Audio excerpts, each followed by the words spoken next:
आज आपण पाहणार आहोत ससा आणि कासव यांची सुंदर गोष्ट। एका हिरव्यागार सुंदर जंगलात अनेक प्राणी आनंदाने राहत होते। त्या जंगलात एक वेगवान ससा आणि एक शांत संयमी कासवही राहत होते।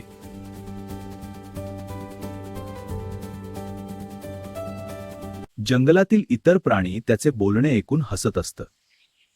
काहींना त्याचा आत्मविश्वास आवडायचा, पण काहींना त्याचा गर्व खटकायचा।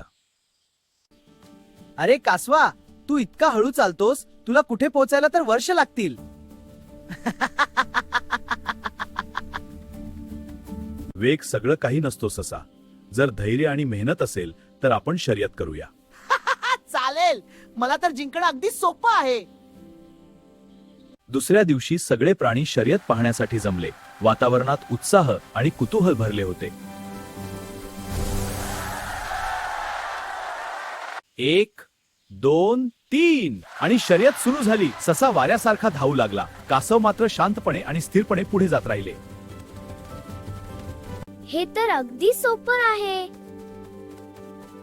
आता थोडा आराम केला तरी चालेल। तो एका मोठ्या झाडाखाली पडला आणि गाढ झोपी गेला। त्याला वाटले कासव त्याला कधीच गाठू शकणार नाही। कासव मात्र न थांबता पुढे चालत राहिले। न थकवा न घाई, फक्त सातत्य। आणि चालता चालता त्यांनी झोपलेल्या सशाला ओलांडून टाकले। थोड्या वेळाने ससा जागा झाला। त्याने पुढे पाहिले आणि तो घाबरला। कासव तर खूप पुढे गेले होते। ससा पूर्ण ताकदीने धावू लागला, पण वेळ निघून गेली होती। कासवाने शांतपणे फिनिश लाईन पार केली। सगळे प्राणी आनंदाने टाळ्या वाजवू लागले। कासवाने शर्यत जिंकली होती। माफ कर, माझा गर्व झाला होता। सशाला आपल्या गर्वाची जाणीव झाली। सातत्य, संयम आणि मेहनत यामुळेच खरे यश मिळते। अशा प्रकारे कासवाने सातत्य आणि संयमाच्या जोरावर शर्यत जिंकली।